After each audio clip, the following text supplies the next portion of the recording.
Praise the Lord. ആ രാത്രിയിൽ സംഭവിച്ചത് ഇതാണ് ഇന്നത്തെ എൻ്റെ വിഷയം. എല്ലാ പ്രിയപ്പെട്ടവർക്കും സ്നേഹാവന്ദനം.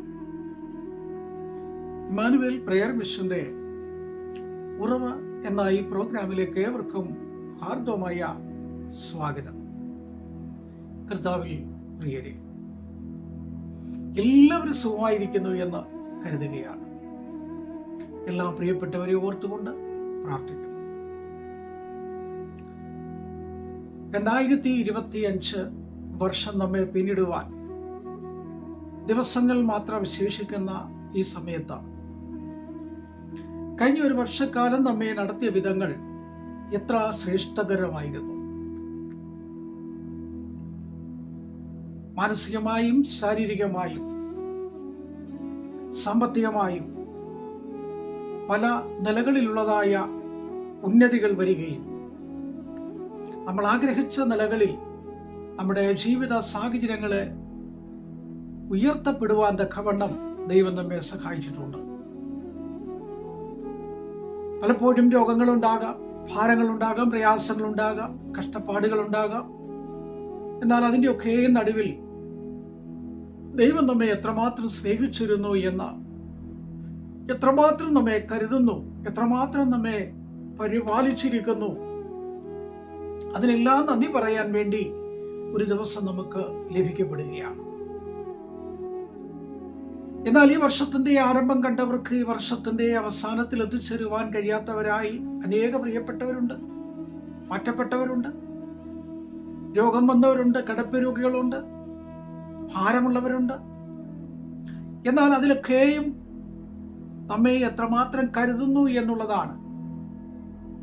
ആപത്തുകളും അപകടങ്ങളും അനർത്ഥങ്ങളും ഒക്കെ നടക്കുന്ന ലോകത്തിൽ ദൈവികമായ സ്നേഹത്തിന്റെ കരുതലുകൾ, അവിടുത്തെ പരിപാലിക്കുന്ന വിധങ്ങൾ, നമുക്ക് നല്ല വസ്ത്രം തന്നു, നമുക്ക് പാർക്കാൻ ഭവനം തന്നു, യാത്രയ്ക്ക് വാഹനം തന്നു, നമുക്ക് നല്ല ജോലികൾ തന്നു, നമുക്ക് വേണ്ടതായിരിക്കുന്ന എല്ലാ സാഹചര്യങ്ങളും ദൈവം നമുക്കൊരുക്കി തന്നു. നമ്മുടെ കുഞ്ഞുങ്ങളുടെ കാര്യങ്ങളിലൊക്കെയും ശ്രദ്ധ വെക്കാൻ, അവരെ പഠിപ്പിക്കാൻ, അവർക്ക് വേണ്ടതായ എല്ലാ കാര്യങ്ങളും ചെയ്തു കൊടുക്കാനൊക്കെ ദൈവം നമുക്ക് എല്ലാ സാഹചര്യങ്ങളും ഒരുക്കി തന്നു. ഇതിലെല്ലാം നന്ദി പറയുവാൻ കടന്നു വരുമ്പോൾ ദാവീദ് പാടിയതുപോലെ, എൻ മനമേ യഹോവയെ വാഴ്ത്തുക, അവന്റെ ഉപകാരങ്ങളൊന്നും മറക്കരുത്. എന്താണ് ദാവീദ് പറഞ്ഞത്? ഉപകാരങ്ങൾ മറക്കരുത്, എനിക്ക് ചെയ്ത നന്മകൾ. ദാവീദ് പറഞ്ഞൊരു വാക്കുണ്ട്, എന്റെ കണ്ണിനെ കണ്ണീരിൽ നിന്നും, കാലിനെ വീഴ്ചയിൽ നിന്നും, പ്രാണനെ മരണത്തിൽ നിന്നും വീണ്ടെടുത്തിരിക്കൊണ്ട് ഞാൻ അവരെന്ത് പകരം കൊടുക്കും. ദാവീദ് പറഞ്ഞ രക്ഷയുടെ പാനപാത്രം എടുത്ത് ഞാൻ ദൈവത്തെ സ്തുതിക്കും, ദൈവത്തെ ഞാൻ മഹത്വപ്പെടുത്തും, ദൈവത്തിന് ആരാധന കൊടുക്കും. പുതിയ നിയമസഭയിലേക്ക് വരുമ്പോൾ സ്തോത്രമെന്ന് യാഗം അർപ്പിക്കുന്നവൻ യഹോവയെ മഹത്വപ്പെടുത്തുന്നു എന്നാണ്. അപ്പോൾ യഹോവയെ മഹത്വപ്പെടുത്തുന്നവരായി നമ്മൾ മാറണം. നടക്കുമ്പോഴും ഇരിക്കുമ്പോഴും ഏതു സമയത്തും ദാവീദ് പറഞ്ഞ എല്ലാ കാലത്തും ഞാൻ അവനെ വാഴ്ത്തും. ഇത് സമയമില്ല, നടക്കുമ്പോഴും ഒക്കെ നമുക്ക് സ്തുതികളാൽ നിറയാം. ഈ ഒരു വർഷക്കാലം നമ്മെ ക്ഷേമമായി ദൈവം നടത്തി അനുഗ്രഹിതമായ നിലയിൽ ഒരു ക്രിസ്മസ് ഓർമ്മ നമുക്ക് പുതുക്കാനും, ബന്ധുമിത്രാദികളും ചർച്ചക്കാരും ഒക്കെ കടന്നു വന്ന സ്നേഹം പങ്കിടാനും, വീട്ടിലുള്ളവരെല്ലാവരും ചേർന്ന് ഭക്ഷണങ്ങൾ ഒരുക്കാനും, മധുരപലഹാരങ്ങൾ കൈമാറാനും ഒക്കെ ദൈവം സാവകാശം ഒരുക്കി തന്നു. എല്ലാ വിധത്തിലുള്ള ആശംസകളും അനുഗ്രഹങ്ങളും ഞാൻ നേരുകയാണ്. വിഷയത്തിലേക്ക് ഞാൻ കടന്നു വരികയാണ്. ആ രാത്രിയിൽ സംഭവിച്ചത് എന്താണ്? രാത്രി എന്ന് പറയുമ്പോൾ ഏത് മനുഷ്യനും ഭയപ്പെടുന്നതാണ് രാത്രി.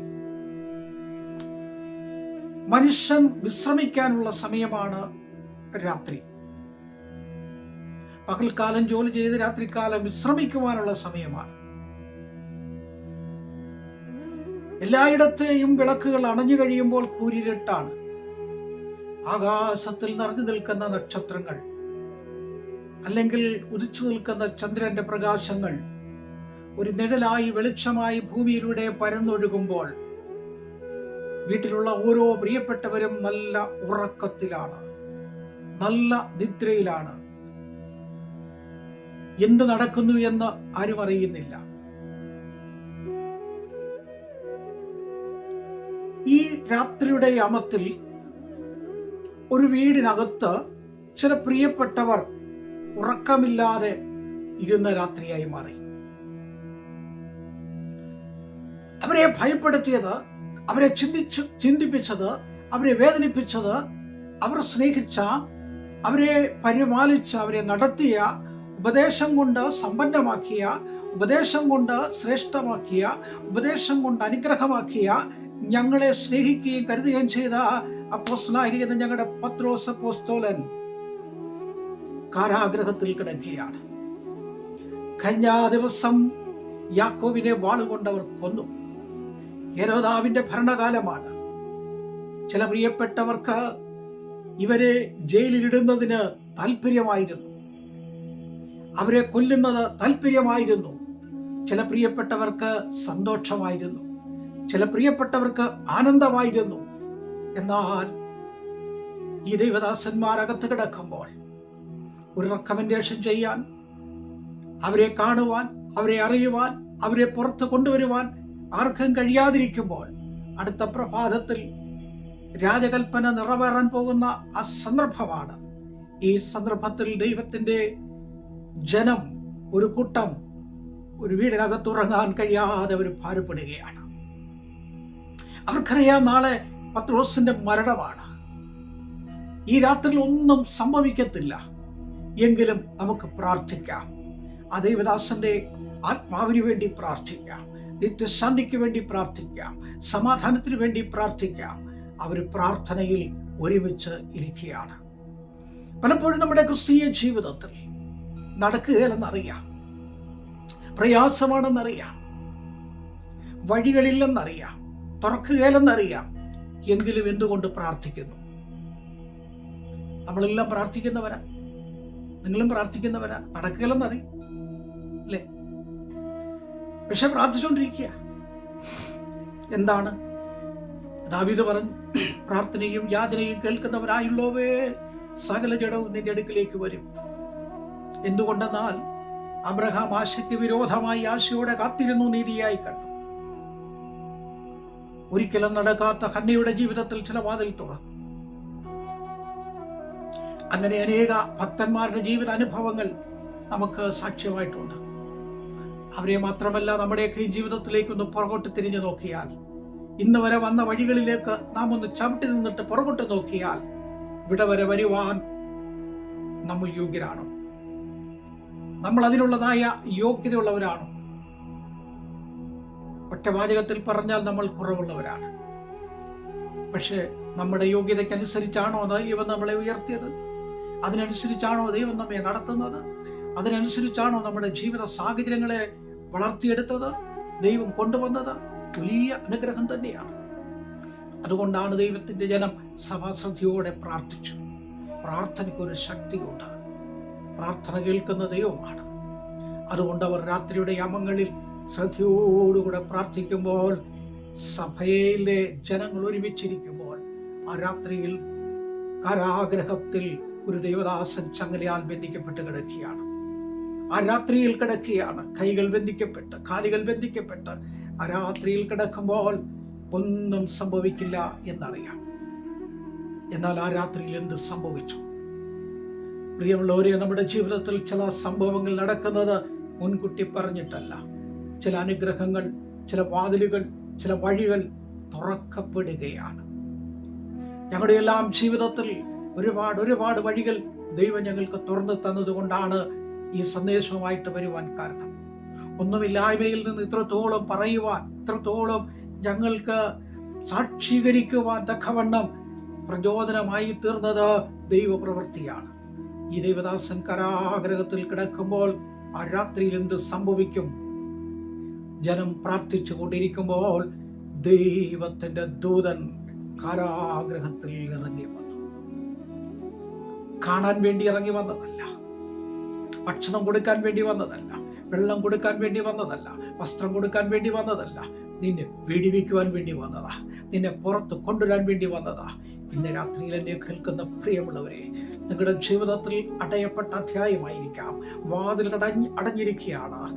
നിങ്ങൾക്ക് പുറത്തു പോകാൻ കഴിയാത്ത അവസ്ഥയാണ്. സാമ്പത്തികമായി ഞെരുക്കമാണ്. മാനസികമായി തകർന്നിരിക്കുകയാണ്. കുഞ്ഞുങ്ങളുടെ വിഷയത്തിൽ ഭാരപ്പെടുകയാണ്. ഇന്ന് രാത്രിയിൽ ദൈവം നിങ്ങളുടെ അരികിൽ വരിക തന്നെ ചെയ്യും. നിങ്ങളുടെ സമീപത്ത് കിടക്കയിൽ അവൻ നിങ്ങളെ കാണാനല്ല വരുന്നത്, നിങ്ങൾക്കൊരു വിടുതൽ തരുവാൻ, ഒരു വാതിൽ തുറക്കുവാനാണ്. രാത്രിയിൽ ദൈവത്തിന്റെ ദൂതൻ വന്ന് വിലാപ്പുറത്ത് തട്ടിയിട്ട് പറഞ്ഞു, വേഗം എഴുന്നേൽക്ക. പെട്ടെന്ന് പത്രോസ് കണ്ണു തുറന്നു. ഒരു വെളിച്ചവും ഒരു വ്യക്തിയെയും കണ്ടു. ഭയപ്പെട്ടു. ആ സമയം കയ്യിലെ ചങ്ങലകൾ അഴിഞ്ഞു വീണു. അവനൊന്ന് തൊട്ടാൽ ഇതുവരെയും ബന്ധിക്കപ്പെട്ടതായ അവസ്ഥകൾ മാറും. കാലിന്റെയും കൈയുടെയും ബന്ധനങ്ങൾ അഴിഞ്ഞു മാറി. ദൈവത്തിന്റെ ദാസനോട് പറഞ്ഞു, നിന്റെ അരമുറുക്കുക, ചെരുപ്പിട്ടുക, എന്റെ പിന്നാലെ വരിക. ആ ദൈവത്തിന്റെ ദാസൻ എഴുന്നേറ്റു. എന്താണ് സ്വപ്നമാണോ എന്ന് പോലും അറിയാൻ കഴിയാത്ത വിധത്തിൽ ഭാരപ്പെട്ട് നിൽക്കുമ്പോൾ ദൈവത്തിന്റെ ദൂതൻ പറഞ്ഞു, എന്റെ പിന്നാലെ വരിക. ഒന്നാമത്തെ വാതിക്കൽ വന്നപ്പോൾ വാതിൽ സ്വതവേ തുറക്കപ്പെട്ടു. ഈ രാത്രിയിൽ ദൈവം നിനക്കായി ചിലതൊക്കെ തുറക്കും. അടഞ്ഞ വാതിൽ തുറക്കും. സാമ്പത്തിക വാതിൽ, മാനസികമായി തകർന്നിരിക്കുന്നെങ്കിൽ വിടുതലുണ്ട്. ഈ രാത്രിയിൽ ദൈവം അവിടെ അത്ഭുതം ചെയ്തെങ്കിൽ ദൈവം നമുക്ക് വേണ്ടി അത്ഭുതം ചെയ്യും. എൻ്റെ മക്കളിവിടെ അവസാനിപ്പിക്കുകയാണ്. ദൈവം നിങ്ങളെ അനുഗ്രഹിക്കട്ടെ. അടുത്ത അധ്യായമായിട്ട് വിഷയമായിട്ട് കടന്നു വരാം. നമുക്ക് പ്രാർത്ഥിക്കാം. കരുണയുള്ള ദൈവമേ, സ്വർഗ്ഗസ്ഥ പിതാവേ, വചനം കേൾക്കുന്ന പ്രിയപ്പെട്ടവരെ, കേരളത്തിനകത്തും പുറത്തും വിദേശത്തും യൂറോപ്പിലും അമേരിക്കയിലും ഒക്കെയായി താമസിക്കുന്ന അനേകരുണ്ട്. ജോലിയോടുള്ള ബന്ധത്തിൽ വീട് വിട്ട് നാട് വിട്ടവരുണ്ട്. പഠിക്കുന്ന കുഞ്ഞുങ്ങളുണ്ട്. ബിസിനസ് ചെയ്യുന്നവരുണ്ട്. എല്ലാവരെയും കർത്താവ് അനുഗ്രഹിക്കണം. ആവശ്യങ്ങളേറെ 2025 പ്രാർത്ഥിച്ച വിഷയങ്ങളുണ്ട്. 2026 അത്ഭുതങ്ങൾ ചെയ്യുവാൻ ദൈവം സഹായിക്കണം. പ്രാർത്ഥന കേട്ടതിനായി യേശുവിൻ നാമത്തിൽ തന്നെ ആമേൻ. Praise the Lord. എല്ലാ പ്രിയപ്പെട്ടവർക്കും ഒരിക്കൽ കൂടെ എൻ്റെ സ്നേഹവന്ദനവും പുതുവർഷ ആശംസകളും നേരുന്നു. ദൈവം നമ്മെ എല്ലാവരെയും അനുഗ്രഹിക്കുമാറാകട്ടെ. ചിലതൊക്കെ അവൻ ചെയ്യും. കാത്തിരിക്കാം, ഒരുങ്ങിയിരിക്കാം, സമർപ്പിക്കാം.